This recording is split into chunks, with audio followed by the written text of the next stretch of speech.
Hey guys, NJ here, and we're having a look today at the Eachine EV800D diversity goggles. Now, this is not something that I would normally look at to review or ask for, in fact, and I didn't ask for it. This was actually just sent to me, so I was a little bit surprised when it turned up. I think Banggood were pretty keen to promote these, so they said, well, take one and see what you think about it.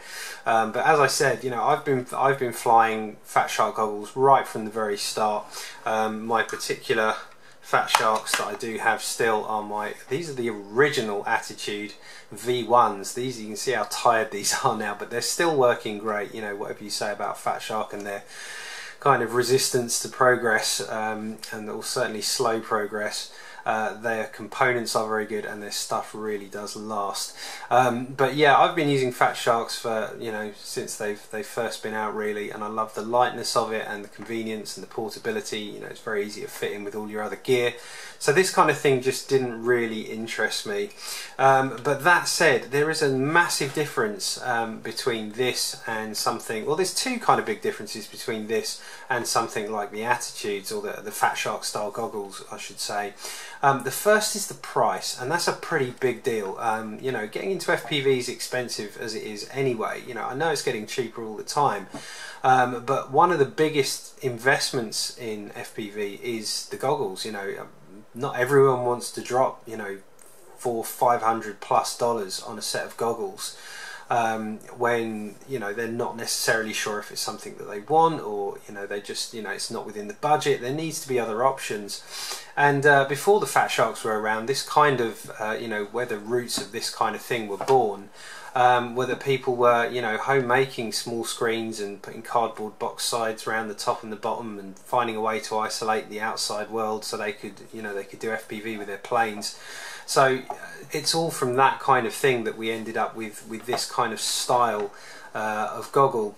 But yeah, as I said, there's a big price difference. Whereas those Fat Sharks are what they are, these are coming in currently at around £70 British pounds, and I guess that makes it around $80–85. So that is an incredibly competitive price, and what you're getting for that price, I've got to say, is pretty damn fantastic. This would make an absolutely awesome piece of gear for a beginner or someone just getting into the hobby, or for you to have, if you've already set up with your Fat Sharks or your Sky Zones or whatever you're using, and you want something spare to be able to show people, because it's always nice to be able to show people that people that pass by, people that come along and complain that what are you up to? Well, it's a really quick way to disarm someone who looks a little bit angry about what you're doing for whatever their reason.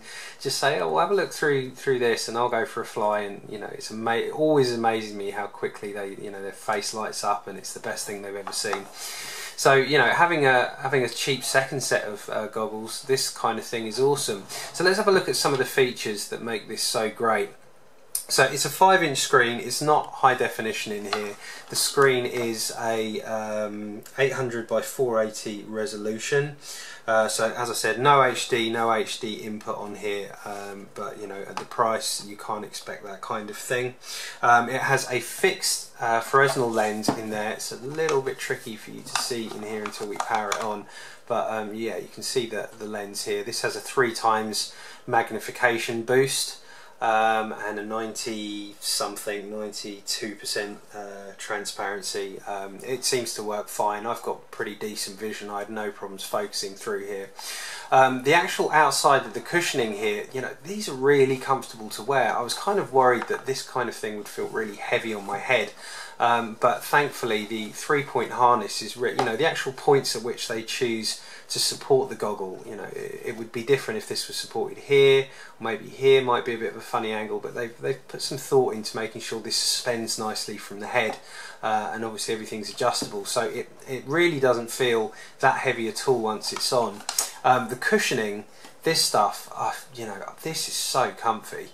I wish that the Fat Shark and Sky Zones would use something like this. It's absolutely the most comfortable thing against your face, and it's well adhered. However they've done it, it looks like it's actually you know, sewn in properly. So yeah, there's no chance of that coming away, and it seems like pretty tough wearing stuff and sweat absorbent. So yeah, really good choice of material there, incredibly comfy on. Big cavity for the nose, which is good depending on the size of your nose.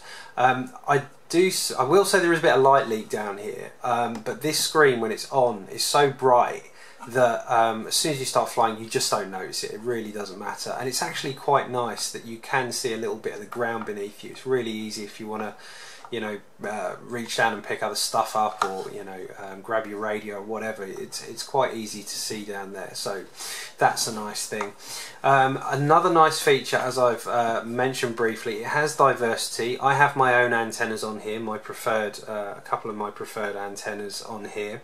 The diversity is excellent. I'm really surprised at that. It does a great job. I will show you some footage in a bit of two of the guys that I fly with, Clegger and John, and I'll get their reactions on their first time flying this so you can see what they think. But yeah, the diversity works really well. Now, in terms of what comes with it, it does have a couple of, it's actually nice that they've done this, you know, they've included a 5.8 circularly polarized SMA connected, which is also nice because I hate it when these all the old Eachine stuff was RPSMA, and like everything I have is SMA, so that was really nice. So my current SMA antennas mounted straight on there. This is okay, the performance was okay, it's not spectacular, it's considerably better than just including, like they do on the cheaper models and the old models, just two whip antennas, which are a pain. It doesn't come with those, it comes with a nice, you know, decent, robust circular polarized antenna, and it also comes with this guy, which they're calling their Sting Pad, which is a patch. And from what I can see on the website, although I can't see it in the manual, it did say on the website that this is 16 dBi, which is, I mean, that's crazy. I mean, this is an 8 dBi on here, and you know, the dBi really does determine the kind of focus of the actual patch antenna, you know, what kind of spread the beam has. And the higher the dBi, the more focused it is. And this is 8 dBi, which gives you around 45 degrees, okay? Which is pretty, you know, it's a good balance of signal gain and spread, which is why I really like this immersion patch. And also my other favourite, which is the Menace RC patch, which I did a video on, if you want to go and look at that.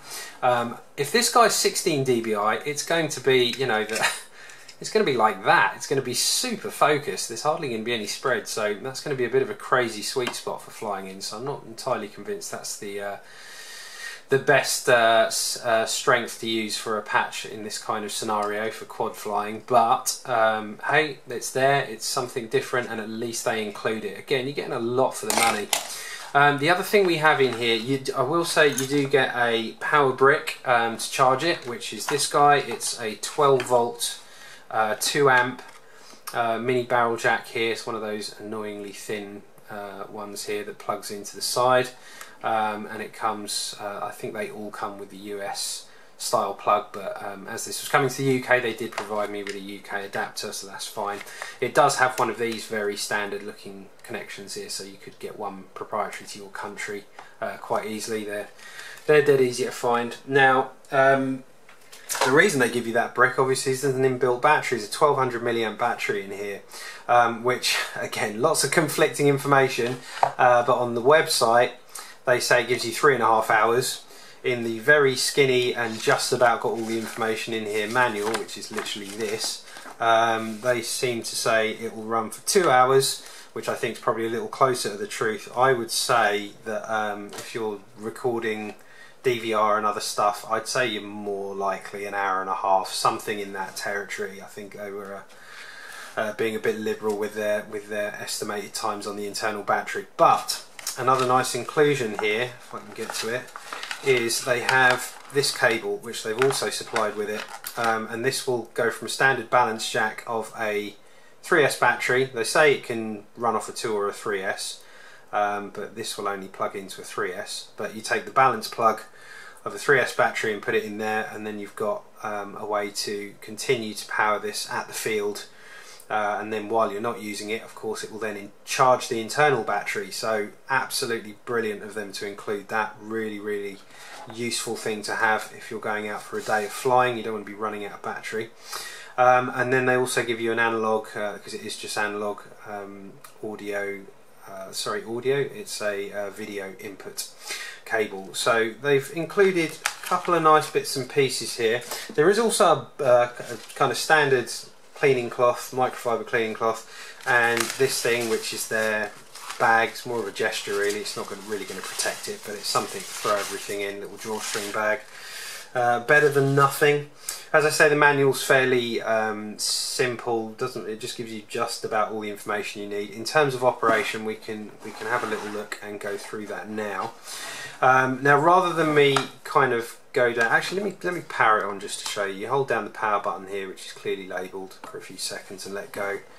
You're greeted with a QR code and an Eachine logo, and then there's your screen. I don't know how much I can bring this up for you to see, but yeah, it's just a massive display. It's super immersive, being able to look down that and see such a huge cinema-like display in front of you. But one of the nice things we can do here is you can actually separate this whole section by lifting. Is it lifting up or pushing down? See, already I've forgotten. Ah, it's up, right, okay.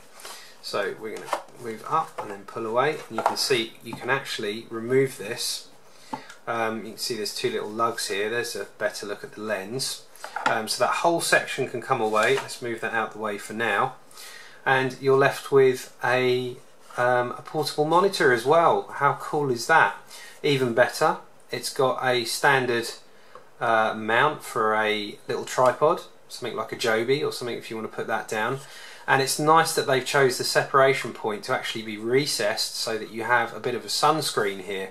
So you could mount this with one of those mounts that fits on top of your transmitter. That's really useful, or you can just hand this to someone and hold it and use it that way. So if we have a quick look at the buttons on top here, it's actually pretty intuitive and pretty easy to lay out. It's not perfect, it does have a few things that I don't like, but let's have a look at how the controls work. You have a menu button on the top and also a source button, and if we click that you can actually go between. If I bring this up a bit, we can get that to focus. I think you can make out it says diversity at the top. If you click once, it's got RFB, which is one of the antennas. I presume this guy over on the right. Click it again, RFA, it's this one. So that's kind of nice that you can actually see the independent signals from each side. I think that's really good, especially if you want to test one patch against another, or that's almost a quite usable little test bed there. And then one more click of the source button and it takes you to the AV input, for which you would use that AV cable that I mentioned earlier. So click again and we're back to diversity. I'm just going to plug in my little reptile, which I've got here. Okay, so we're powered on. One of the nice features, you've actually got a search here, so it can actually scan and look for the best signal possible. I've got my little quadcopter powered on over in the corner there. If I hit the search, let's see what we get. Nothing.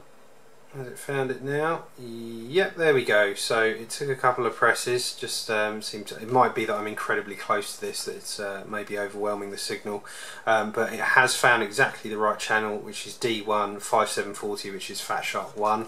There's my quad there. So yeah, that works really well. Picture's really nice and sharp, colours are good. If we go to the menu button, which is on the top here, and we just hold that down, we then have this menu here, and you move. Oops, what have I done there?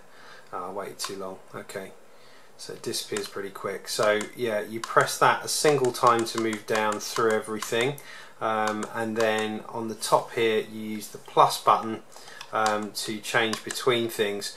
Now unfortunately this is one of the things that I don't like. If we go to brightness, if I change the brightness, one single press of this channel band button moves it down, and then to move it up you have to hold it down, which is really very tedious, but you know, once it's set up, it's set up. You shouldn't have to mess with it too much. You can change to, from 16:9 you can change to 4:3 as well if you prefer to do that, and it decently blacks out the sides. You know, they're not, the backlight isn't bleeding too much that they become prominent, so that's quite nice. If we go back to that menu as well, we can look at the DVR. Now the DVR, if I press, come on, got to be quick with this thing, it switches over, there we go, and this should then give me playback of the various, so I have to keep tilting it up to be able to look at it. There we go. So I think it's this one to be able to switch between all the things I've shot on the DVR, which is nice and easy to do. So for instance, let's move across here, see what we got. We got anything interesting? There we go. And then I think this one on the right here is for playing, which it is. And you can see the playback is pretty fluid as well. It does suggest obviously a class 10 card for full frame rate. And you can also take pictures and stills with this button when you're actually recording DVR, and when you do record DVR you get a red light up in the corner, which makes it really it's really obvious when you are actually using it.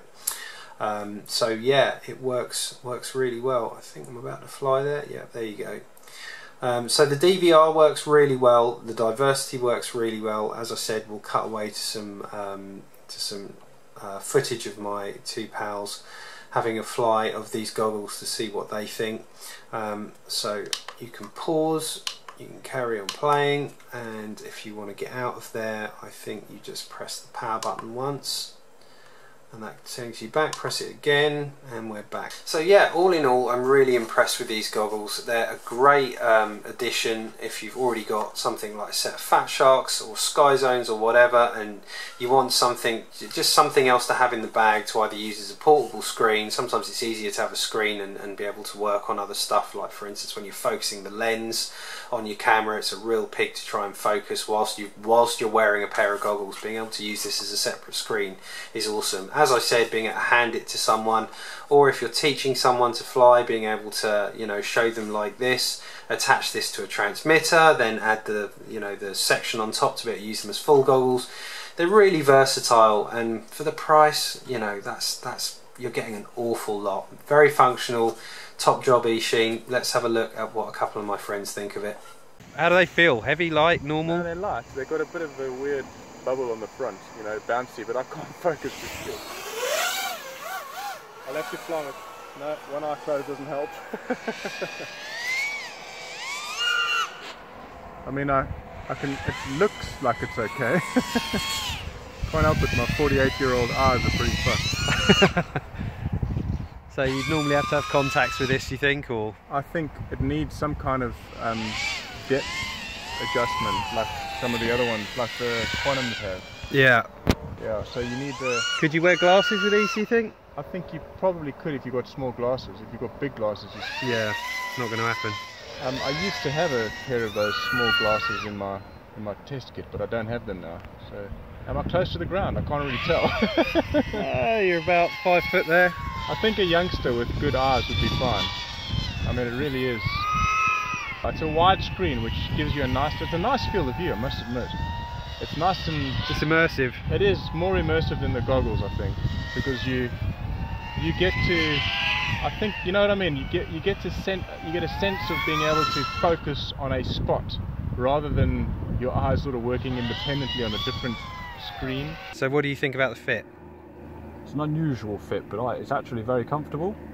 It's soft on the face. You can feel a little bit of the weight. There's a little bit of weight, but that you can tell that strap at the back's definitely holding it up and over the top. I quite like it. And how's the screen size? Immersive compared to your? Immersive. It's still 16:9 like your current goggles. Easily 10, 11, 12 times the size of a Fat Shark, and it's right there. Yeah. That is lovely. It's got curvature to it. Yep.